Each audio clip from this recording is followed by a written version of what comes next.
Are you able to be fully present? Do you live in the now, or do your thoughts torture you? If you watch this video until the end, you will find out how you can achieve inner peace, live fully in the present, and separate yourself from your mind with the help of a specific method from this best-selling self-help Bible by the German-born author Eckhart Tolle. The power of now can be your guide to spiritual enlightenment. Let's go on a journey towards silencing your thoughts and creating a liberated life.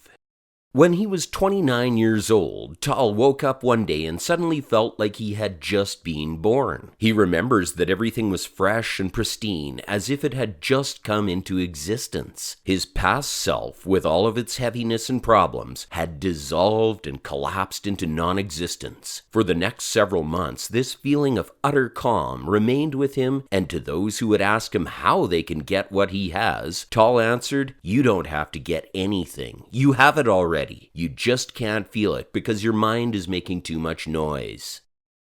Even if Tolle couldn't really grasp at that time what was happening to him, he felt that he had been a prisoner to his thoughts his whole life. He writes that one of our most fundamental mistakes is our belief that we can free ourselves from our thoughts through thinking. But thinking is a state of being in a constant struggle. Enlightenment, on the other hand, is a state of wholeness, of being at peace. So if we want to put an end to our pointless fight with our thoughts, we must disidentify from our minds. That means disidentifying from the thoughts streaming from it, because it is the distance, the crack between us and our thoughts, that allows the light to get through the seeds of enlightenment planted in our hearts at birth. According to Tolle, thinking is the opposite of existing, mainly because our thoughts are almost always separate from what we go through at the present. That's why some of the most beautiful moments in life are moments of total oblivion, a felt-through consciousness without thoughts.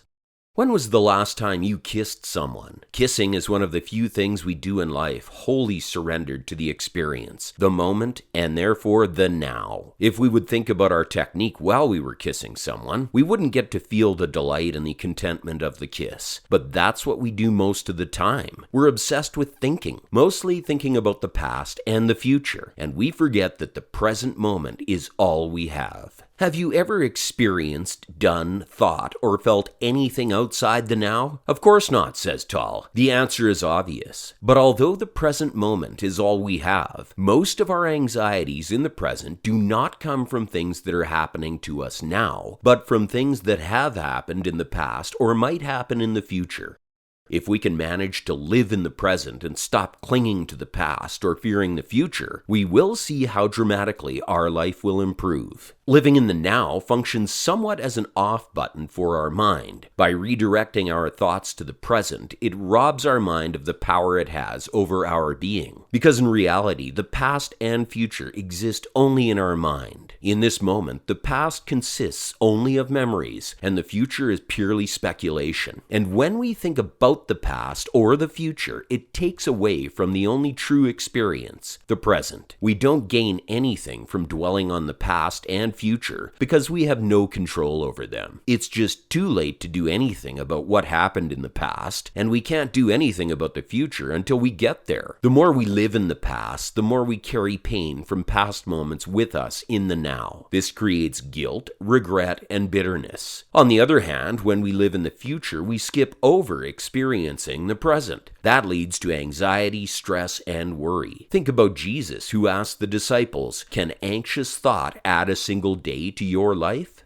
What is it that keeps us pushing our thoughts away from the now? It's that voice inside our head, a voice that analyzes what's going on around us. It comments on our interactions, dwells on the past, and speculates about the future. It even complains, likes, or dislikes things, and makes us question ourselves in moments of doubt. Tolle calls this internal voice the ego. The ego is a part of our mind that tries to control our thinking and behavior. It gives us an interpretation of the world world, but not a true reflection, because the only way to see the world is by being fully present and experiencing the now without analyzing or judging it. But problems arise when we identify with our ego, when we believe that our thoughts, memories, and beliefs define us. Our ego will do whatever it can to prevent us from being present and identifying with our true self. Our true being connects us with everyone and every living thing in this world. It's our deepest self, but we can connect with it only when we are present. In fact, connecting with our being is the only way to attain true happiness, and being present is the only way to connect with our true being. We can't have one without the other.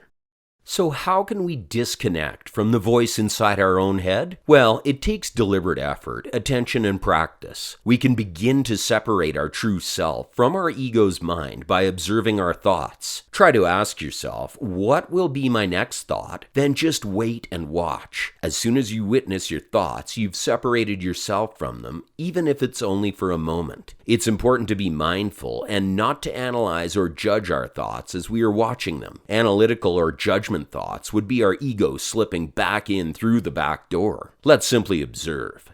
We can practice being present in our day-to-day life by putting our full attention on a routine, a mindless task. Example, when we walk up or down stairs, let's think about every step we take. When we feel our body making every movement, when we pay attention to our breath, then we're in the present. Or when we wash our hands, let's pay attention to the sound and feel of the water running over our hands. Let's notice the smell of the soap and focus on how we move our hands. To bring ourselves back to the present, we simply have to focus our complete attention on each detail of the task at hand. The same goes with our emotions. Like our thoughts, emotions are a product of the ego that distract us from the present. They keep us disconnected from our true being and pull us further from inner peace and happiness. As long as we ride the wave of our emotions, we are subject to the highs and lows of these emotional cycles. True love, peace, and joy, on the other hand, are states of being, although we often confuse them with fleeting emotions like pleasure and euphoria. Emotions are responses to external factors like a great meal or a fun vacation, but true love, joy, and peace live within us. They can only be temporarily eclipsed by the ego's endless chatter and distractions. Just like the sun, even when it's covered by clouds, it's still there. So just like when we observe our thoughts, as soon as we begin witnessing our emotions, instead of taking part in it, we've separated ourselves from them. In fact, our thoughts and emotions can create a vicious cycle. The repeating thought pattern strengthens the emotion, and the emotion feeds back into the thought pattern.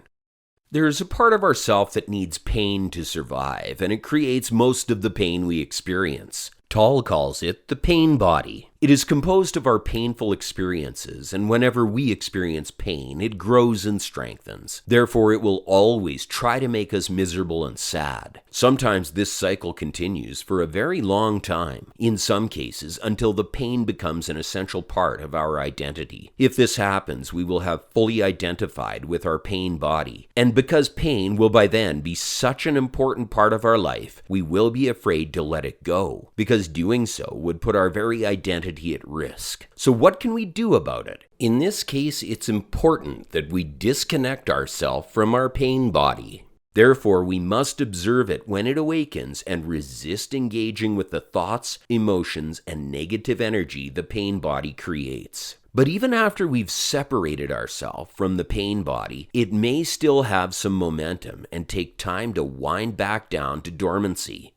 Always remember, the power of now is the power of being present. If not being present makes you unhappy and unfulfilled, and if you want to find out more about how you can become more present, we recommend you to get yourself a copy of Eckhart Tolle's The Power of Now. What's your opinion? Do you think the power of now can help us to live in the present? Comment below and be sure to subscribe.